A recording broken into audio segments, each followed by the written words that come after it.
I would say that 15 years ago, of kids I saw under the age of 17, probably 80% of the conditions were traumatic.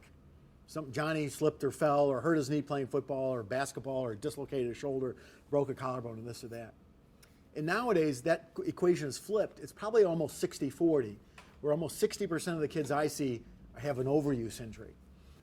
But I'm a big believer that kids should not specialize before the age of 12. And my preference would be that they don't specialize until age 14.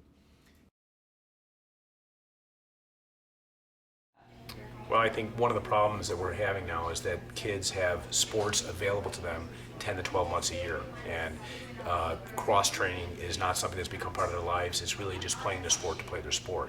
So one of the things I would say is that it's really important, even at a relatively young age, that to prevent upper extremity injury, shoulder, elbow, as well as lower extremity injury, specifically knee, but other joints, that there's some cross-training involved, there's strength and conditioning, and they're not just playing their sport to play their sport, but rather they're integrating other musculoskeletal strengthening and conditioning attributes to their program to prevent injury.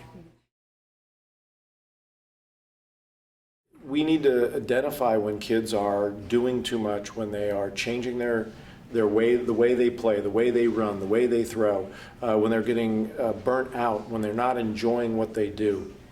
And I think it's important that kids do more than one thing. If they're playing baseball, take up golf also during that summer. Play another sport in the winter. So as parents, we know our kids better than anybody else. We know when they don't look happy or they're not performing, and then you have to have a discussion. Are you injured? Do you hurt? Where do you hurt? And those are the things I think that we're not ignoring, but we're glossing over a little bit.